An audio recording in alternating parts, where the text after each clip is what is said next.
เจ้าของเฮือนเพิ่นก็มาแล้วพี่น้องเนาะนี่ป้าโถสุดนี่3 คนด้วยกันพี่น้องเนาะ ไม่ต้องอายไม่ต้อง น้องๆเพิ่นอาย ต้องอายเนาะเอาอันนี้มันเพื่อน3 คนเพิ่นตั้งเองอ่ะ mà chú khá là tao với gì mà chú khá là tao với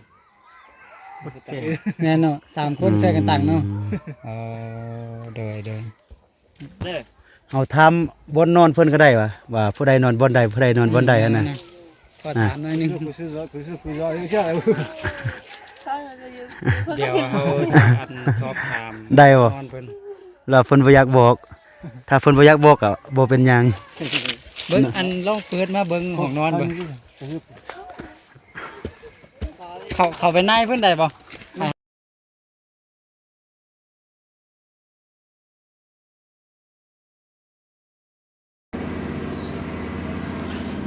กราบทักทายสบายดีเด้อพี่น้องบ่ว่าจะอยู่ในประเทศและต่างประเทศเนาะก็ขอยินดีต้อนรับเข้าสู่ช่องกูดอยอีกคือเก่าคือเดิมนะพี่น้องก็ปัจจุบันเนาะเฮาอยู่ที่บ้านนำคลองน้อย เมืองเวียงภูค่าแขวงหลวงน้ำท่าพี่น้อยเนาะก็คืออยู่ในหมู่บ้านตัวนี้พี่น้องเนาะก็มีก็คือคอนโดสาวโสดพี่น้องเนาะเป็นคอนโดสาวโสดอยู่บ้านนอกพี่น้องเนาะเดี๋ยวครูดอยจะให้พ่อแม่พี่น้องได้เบิ่งนี่พี่น้องเลยเนาะก็คือตัวนี้เป็นบ้านสาวโสดพี่น้องเนาะเพราะว่าหมู่บ้านตัวนี้ก็เป็นหมู่บ้านของชนเผ่ามูเซอร์พี่น้องเนาะก็คือทุกๆหมู่บ้านของชนเผ่ามูเซอร์พี่น้องเนาะมันจะมีบ้านสาวโสดพี่น้องเลยเนาะแต่บ้านตัวนี้พี่น้องเนาะบ้านสาวโสดตัวนี้ก็คือมันจะต่างจากบ้านสาวโสดก็คือคลิปที่ว่าผ่านมาพี่น้องเนาะคลิปที่ว่าครูดอย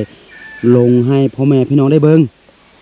เดี๋ยวครูดอยจะพาพ่อแม่พี่น้องมาเบิ่งจุดแตกต่างของมันเนาะเดี๋ยวก็คือเฮาเบิ่งทางนอกก่อนพี่น้องเนาะนี่กะอ้อมหอบด้วยไม้ฟ้าพี่น้องเนาะนี่แล้วก็มุงด้วยคือใบตองพี่น้องเนาะนี่แล้วก็เสาก็จะเป็นเสาไม้จริงพี่น้องเนาะก็คือแต่ละบอนที่ว่าเราเคยเห็นเป็นเสาไม้ไผ่พี่น้องเนาะแต่ตัวนี้ก็คือเป็นเสาไม้จริงนี่โอ้ใหญ่เติบหลังนี้ก็คือใหญ่เติบพี่น้องเดี๋ยวครูดอยจะพาพ่อแม่พี่น้องเข้ามาเบิ่งทางในนี่ทางในพี่น้องเอ้ยก่อนที่ว่าลืมบอกพี่น้องเนาะก่อนที่ว่าครูดอยจะมาถ่ายตัวนี้ก็คือครูดอยก็ได้ขออนุญาตจากในบ้านแล้วพี่น้องเนาะนี่ทางในก็จะประมาณนี้พี่น้องเนาะนี่ทางเทิงก็คือเอาศาสตร์มาคือมารับไว้พี่น้องเพราะว่ามันห่างเนาะนี่คือแบบนี้นี่มันห่างแล้วก็ยานคนอื่นเห็นเนาะแล้วก็เอาศาสตร์เอามันย่างมารับไว้เพื่อที่ว่าบ่ให้คนอยู่ทางนอกเห็นแล้วก็จุดแตกต่างของมันพี่น้องเนาะก็คือบนนี้นี่ให้พ่อแม่พี่น้องสังเกตเบิ่งคือเฮือนตัวนี้คือมันใหญ่พี่น้องเอ้ยเนาะแล้วก็บ่อนนอนมันมีอยู่2-3บ่อนนอนพี่น้องเนาะนี่ก็ตัวนี้เป็นบ่อนหนึ่งแล้วก็ตัวนี้เป็นบ่อนหนึ่งแล้วก็ตัวนี้ก็เป็นบ่อนหนึ่งเนาะสำหรับบ่อนนอนก็คือมีอยู่3บ่อนนอนนี่เดี๋ยวครูดอยจะให้พ่อแม่พี่น้องได้เบิ่งก่อนนี่ลักษณะก็จะประมาณนี้พี่น้องเอ้ยเนาะเดี๋ยวให้เบิ่งทางนี้ก่อนนี่ทางนี้ก็จะเป็นโต๊ะเก่าเนาะแล้วก็ตัวนั้นเพเพิ่นเลยมาเฮ็ดตัวนี้พี่น้องเดี๋ยวจะให้เบิ่งประตูพี่น้อยเนาะนี่ก็คือประตูนี่โบกแห้งๆจักหน่อยพี่น้องเนาะนี่ก็คือไม้ตัวนี้พี่น้องเนาะนี่ตามครูดอยคิดการน่าจะเป็นผู้บ่าวเฮ็ดพี่น้องเนาะนี่ถอดออกถอดขึ้นลงนี่นี่เอาขึ้นเอาลงได้นี่เป็นประตูเบิ่งอยู่ทางลุ่มนี่ก็มีหอยฮักพี่น้องเนาะนี่เป็นหอยที่ว่าฮักแบบนี้นะเนาะนี่ก็ตามที่ว่าครูดอยถามในบ้านเพิ่นเมื่อกี้เนาะก็คือเมื่อกี้อยู่ซองของเบาลี่ก็ถ่ายคือกันเนาะก็คือ ตามที่ว่าลมกับในบ้านก็มานอนอยู่นี่ก็คือ3คนพี่น้องเนาะแต่ว่าเดี๋ยวนี้ก็คือเจ้าของเฮือนตัวนี้ก็บ่ได้อยู่เพราะว่าส่วนหลายเฮามาอยู่ในหมู่บ้านพี่น้องแล้วก็เป็นตอนสายแล้วก็คือทั้งผู้สาวทั้งผู้คือชาวบ้านเพิ่นไปเฮ็ดเวียกพี่น้องเนาะก็คือช่วงนี้เป็นช่วงที่ว่าเพิ่นกำลังทางให้เนาะถ้าบ่ไปทางให้เพิ่นก็ไปรับจ้างแบบนี้นะพี่น้องเนาะก็เลยบ่มีคนอยู่บ้านถ้าว่ามีผู้สาวเพิ่นมาอยู่นี่แล้วก็เฮามาสัมภาษณ์ผู้สาวเพิ่นนี่คือน่าจะคักเนาะเดี๋ยวครูดอยจะรอท่าเบิ่งพี่น้องเนาะถ้าหากว่าเฮาอยู่บ้านตัวนี้จนว่าฮอดตอนแลงพี่น้องเอ้ยถ้าหากว่าผู้สาวหรือว่าเจ้าของบ้านหลังนี้มาเนาะเฮาก็จะได้สัมภาษณ์เพิ่นถ้าหากว่าครูดอยกับทีมงานบ่ได้อยู่จนจำแรงก็คือเฮาก็จะบ่ได้สัมภาษณ์เพิ่นพี่น้องเนาะก็คือตามที่ว่าเฮาสอบถามกับนายบ้านเมื่อกี้พี่น้องเนาะนายบ้านบอกว่าอยู่บนนี่ก็คือมานอนนำกันอยู่3คนพี่น้องเนาะมานอนอยู่นำกัน3คนแล้วก็ถ้าหากว่ามีผู้บ่าวมานอนบัดนี้ถ้าหากว่าคือทั้ง3คนนั้นมีผู้บ่าวทั้ง3แล้วก็เวลานอนก็คือนอนนำกันอยู่นี่หมดเลยพี่น้องเนาะทั้ง3คู่ก็คือของไผของมันแล้วก็บ่ได้ยุ่งเกี่ยวกันเลยนะพี่น้องเนาะก็คือของไผของมันแล้วก็นอนนำกันอยู่นี่หมดทั้ง3คู่พี่น้องเนาะตามที่ว่าในบ้านเพิ่นบอกเนาะนี่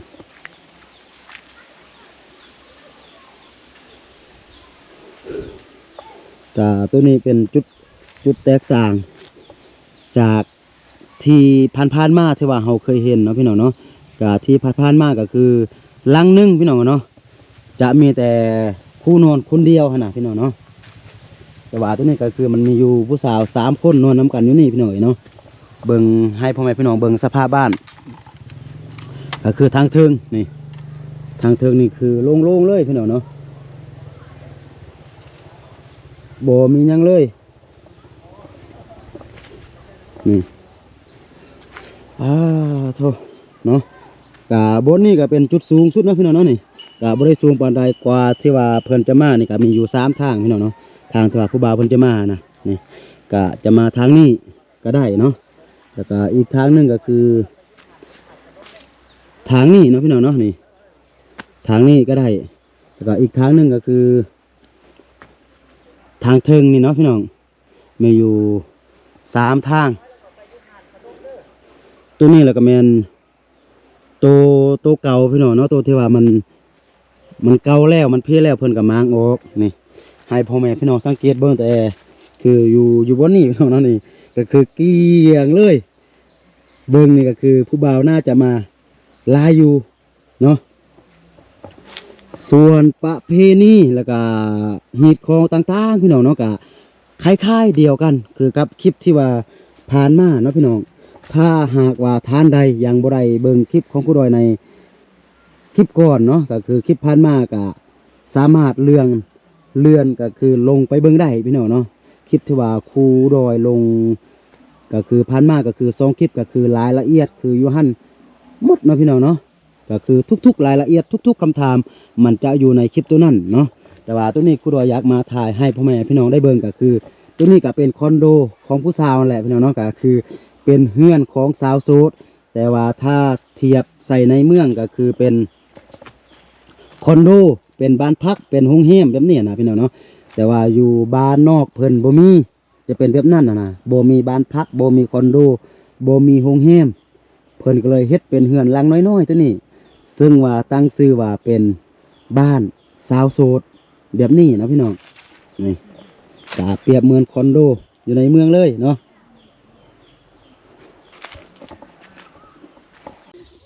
นี่เนาะพี่น้องกะตอนนี้เราอยู่มาฮอดตอนแรงนี่เจ้าของเฮือนเพิ่นก็มาแล้วพี่น้องเนาะนี่ป้าโถสุดนี่3คนด้วยกันพี่น้องเนาะแต่ว่าตามกูดอยเบิ่งนี่ก็น่าจะเป็นคนทางหน้าเนาะพี่น้องเป็นเจ้าของเฮือนนะน้องเพิ่นอายพี่น้องเอ้ยโอ้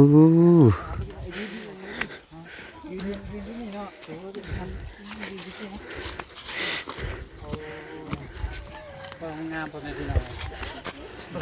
งกินหนาวทั้งนี้ เบาพวกเรือดิ เปลี่ยนแปลงกันยืนอยู่นี่ก็ได้ อุ้ยระวัง อันบอกเขาจะยืนอยู่นี่ก็ได้ ได้ก็จะยิ้มยิ้มงามเนี่ย กูคิวถ่ายน้องกันกูคิว ว้าโถ เด้อไม่ต้องอายไม่ต้องอาย ตอนนี้บ่าวลีกำลังจะถ่ายรูปพี่น้องเอ้ย เอามือออกเอามือออกหนึ่งสองไม่ต้องอายไม่ต้องนั่ง น้องๆเพิ่นอาย ต้องอายเนาะกูคิวถ่ายแล้วกูคิวกล่องเราผมก็แจ้งเขากันเลย1 2ตามคนเพิ่น ว้า นั่ง โถ 제가 지금 좀 นั่งอยู่นี่นะ ทั้ง3คนเลยนอนทั้ง3คนเลยอยู่นี่ ปูทามีจัก อ๋อ โดย 안 입고 가요 너. บูซื้อมันอย่างเด้ 코에 넣으면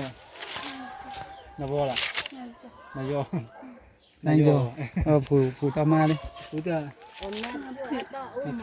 นางผือผู้ต่อมาเลย 우다. 그 됐는데. หนังคู่ นอนกัน3คนเนาะอ๋อโดยเพิ่นบ่ได้เข้าโรงเรียนเลยติ 오빠 먹여야 돼. 그건 누가 씨? 나 싫어. บ่เข้าละ 먹여. 우리 이제 개요. 정큰 거. อ๋ออันนี้มันเฮือน3คนเพิ่นตั้งเองอ่ะ 나 쭉하러 쭉뛰 따위시. 나 쭉하러 뛰 따위. แม่นเนาะ3คนช่วยกันตั้งเนาะอ๋อโดย บ่แจงดีบ่ดีเอาของบ่ดีถ่ายบ้างไหม แจกแล้วซั่น บ่ได้ส่งน้องยิ้มนะอาจจะไปแคปอยู่วิดีโอได้อยู่ เนาะโดยเงินเพิ่น แต่ว่าอันคนทัดมาทางพี่นี่ก็คือใหญ่แล้วเนาะ แม่น แต่ว่าสองคนก็คืออยู่ทางข้างก็คือยังน้อยอยู่พี่น้องเอ้ย โดยเอาไปสั้นกัน อันนี้ก็ กลับแล้วนะ อันนี้เป็นชุดประจำชนเผ่าเลย เพิ่นใส่สูตรประจำชนเผ่าลาหูเนาะชน ชน เผ่า เผ่าชนเผ่ามูเซอร์เรา เสือกับลาหูอันเดียวกั อั น นเดียวกันเนาะอ๋อโดย เนี่ยอายกลับกันได้ซั่นเด้อขอบใจหลาย โดย เดี๋ยวยิ้มมึงดูเอามือลงแล้วก็โดย อายพี่น้องเนาะน้องๆเพิ่นอาย ถ้าอาจจะได้บ้าทั้งหมด เดี๋ยวเอาเงินให้เพิ่นมีบ่มี60,000ผู้ละ20,000เนาะ โดย น่าเอามือลง 4 6เอามือลงนะเอามือลงโดย 1 2เดี๋ยวยิ้ม1 2 โอเคอันในบ้านบอกเพิ่นนะให้ผู้ละ20,000นะ 뛰가 이제 지팡이 지는 제가 เอานั่นนี่ บ่าวลีเอาเงินให้น้องเพื่อนพี่น้องเอ้ยเนาะ เอา60บ่เนาะนี่อันนั้นน้องให้ผู้นี้20,000ผู้นี้20,000นะน้อง20,000นะ นายแบบ 지팡이 지. อันนี้บัตรไปเต็มบัตร โดย เดี๋ยวเอาทำบนนอนเพื่อนก็ได้วะว่าผู้ใดนอนบนใดผู้ใดนอนบนใดอันน่ะ ก็ถามหน่อยหนึง 그래서 이거 싫어요. เดี๋ยวเขาจะอันสอบถาม ได้บ่ นอนเพิ่น แล้วเพิ่นบ่อยากบอก ถ้าเพิ่นบ่อยากบอกก็บ่เป็นหยัง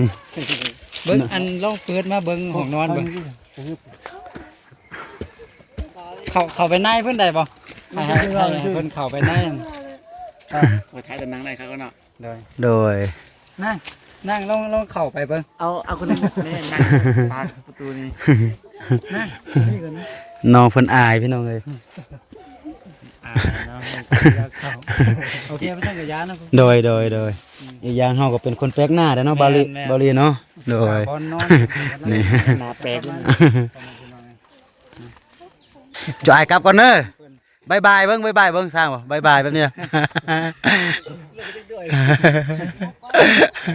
เดี๋ยวให้น้องเพิ่นบายบายเบิ่งจะได้เบิ่งบายบายเบิ่ง ไปก่อนไปกินเพื่อนสบาย เป็นงาน นี่แต่งตัวเป็นชนเผ่า อย่างดีพี่น้องเอ้ย ทำเพียงสักหน่อยเพิ่นจึงจะขึ้นมา ครับเป็นทีเรียบร้อย เป็นเงินหลัง ตอนนี้ก็ยังบ่ได้มานอนเทื่อพี่น้องเอ้ยเนาะก็มาให้ทางทีมงานเฮาถ่ายรูปแล้วก็มื้อหนึงค่ำพุ่นแหละหลังจากอาบน้ำอาบในก็คือกินข้าวกินน้ำแล้วก็น้องๆเพิ่นจึงจะมานอนอยู่นี่พี่น้องเอ้ยอยู่ทั้งหมดก็คือ3คนเนาะนี่ นี่คนนี้ก็จะเป็นหัวหน้า เอาใหญ่น้อยหนึงพี่น้องเอ้ยเนาะ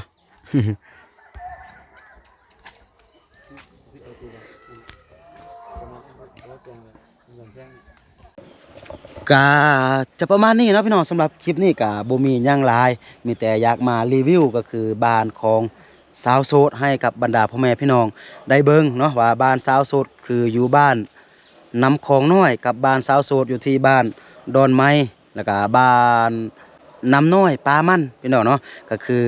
ครูดอยตามที่ว่าครูดอยเคยเจอมาเนาะก็คือมีอยู่3หมู่บ้านพี่น้องเนาะแต่ว่า2หมู่บ้านก็คือจะเป็นเฮือนของไผของมันแล้วก็เป็นห้องน้อยๆสำหรับคนเดียวแต่ว่าอยู่บ้านแม่น้ำบ้านน้ำคลองแม่น้ำบ้านน้ำคลองน้อยพี่น้องเนาะก็คือจะแตกต่างจาก2หมู่บ้านเนาะเพราะว่าตัวนี้จะนอนนำกันก็คือ2คน3คนได้อะนะพี่น้องเอ้ยเนาะครูดอยก็คิดสภาพบ่ออกถ้าหากว่าคือผู้บ่าวของทั้ง3คนนี่มาพร้อมกันแล้วแม่นเพิ่นเซตแนวใดอะนะพี่น้องเอ้ยเนาะก็ตัวนี้ก็คือเป็นจุดแตกต่างของ2หมู่บ้านเนาะพี่น้องก็ตามที่ว่าถามอายเพิ่นก็คือมีแต่อยู่บนนี้บนเดียวเฉพาะบ้านน้ำคลองน้อยพี่น้องเอ้ยเพราะว่าอยู่บนอื่นบ่มีเพราะว่าบนอื่นก็คืออยู่เฮือนหลังคาอื่นก็คือยังเป็นแบบว่าเป็นสาวอยู่แต่ว่ายังเข้าโรงเรียนน่ะนะเพราะว่าถ้ายังเข้าโรงเรียนก็คือยังจะบ่สามารถเฮ็ดแบบนี้ได้อะนะพี่น้องเนาะเพราะว่าสาวที่ว่ามานอนอยู่นี่ได้มาเฮ็ดแบบนี้ได้ก็คือเป็นสาวที่ว่าพร้อมที่ว่าจะแต่งงานพร้อมที่ว่าจะสร้างครอบครัวใหม่แต่ว่านักเรียนก็คือจะบ่สามารถมานอนอยู่แบบนี้ได้พี่น้องเอ้ยเนาะเพราะว่าถ้าเป็นนักเรียนก็คือจะยังบ่สามารถก็คือสร้างครอบครัวได้แต่ว่าถ้าหากว่าออกโรงเรียนแล้วเนาะพร้อมที่ว่าจะสร้างครอบครัวใหม่แล้วก็พร้อมที่ว่าจะเอาผัวพร้อมที่ว่าจะแต่งงานน่ะนะบ่ว่าอายุจะ14ปี15ปีก็คือมาอยู่นี่ได้ถ้าหากว่ามีคนมักฮักกันก็คือสามารถแต่งงานก็คือเอากันเป็นผัวเป็นเมียแล้วก็สร้างครอบครัวใหม่นำกันได้แบบนี้เนาะพี่น้องก็เป็นฮีตเป็นของเพิ่นเนาะก็เพิ่นเฮ็ดปฏิบัติมาตั้งแต่รุ่นสมัยปู่ย่าตายายพุ่นแหละพี่น้องเนาะก็เดี๋ยวนี้ก็มันก็ค่อยๆเลือนหายไปพี่น้องเนาะก็บางหมู่บ้านก็มีแต่หลังเดียว2หลัง3หลังแบบนี้นะมันบ่คือแต่กี้ก็คือแต่กี้นี่ก็คือทุกๆบ้านสมมุติว่าบ้านมี30หลังคาแล้วก็สมมุติว่า25หลังคานี่มีผู้สาวเนาะมีสาวอยู่นะมีผู้สาวนะเนาะก็เฮือนหลังนี้ก็ต้องมีอยู่25หลังคานะพี่น้องเนาะแต่ว่าก็คือเดี๋ยวนี้ก็คือไผอยากตั้งก็ตั้งไผบ่อยากตั้งก็ได้บ่เป็นหยังถ้าหากว่าไผบ่อยากตั้งก็คือไปนอนอยู่เฮือนก็ได้คือกันพี่น้องเอ้ยเนาะแต่ว่าถ้าว่าอยากได้ก็คือความเป็นส่วนตัวอยากได้แบบว่าคือความโรแมนติกเนาะพี่น้องเนาะแบบว่าความเป็นส่วนตัวแล้วก็บ่มีไผมายุ่งเกี่ยวก็คือต้องได้มาตั้งเฮือนหลังน้อยๆแบบนี้โดยที่ว่าพ่อแม่จะบ่ได้เกี่ยวข้องมันหยังก็คือ ถ้าหากว่าอยากได้ก็คือไปตัดไม้ตัดตอกแล้วก็มาตั้งเอง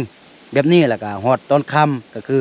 มานอนอยู่บนนี้เนาะแต่ว่าเวลาตื่นมาตอนเช้าก็คือไปนึ่งข้าวนึ่งน้ำอยู่เฮือนแล้วก็แต่งครบแต่งกินอยู่เฮือนแล้วก็ไปเวียกกลับมาก็คือมาแต่งครบแต่งกินอาบน้ำอยู่เฮือนพุ่นแล้วก็หลังจากนั้นก็คือมานอนอยู่บนนี้แล้วก็ให้ผู้บ่าวมาลมทึกใจกันก็คือนอนน้ำกันอยู่นี่เนาะนอนอยู่น้ำกันเป็นเดือนเป็น2เดือนถ้าหากว่าบ่เอากะบ่เป็นหยังพี่น้องเนาะแต่ว่าถ้าหากว่านอนน้ำกันฮอดเป็นปีเป็น2ปีก็คือพ่อแม่ฮู้ถ้าหากว่าบ่เอาคือต้องได้ปัวแปลงจิตใจต้องแปลงฮิตคองประเพณีแบบนี้นะพี่น้องเนาะแต่หากว่าคือมักฮักกันแล้วก็ถ้าหากว่าเอากันก็คือค่าดองค่าสินสอดก็คือบ่ได้เสียจักกีบคือเอากันละล่าเนาะพี่น้องแต่บัดนี้หากว่าแต่งงานกันแล้วมักฮักกันแล้วเอากันแล้วสร้างเป็นครอบครัวใหม่แล้วบัดนี้ถ้าหากว่าบัดนี้มีการเบื่อกันพี่น้องเนาะบัดนี้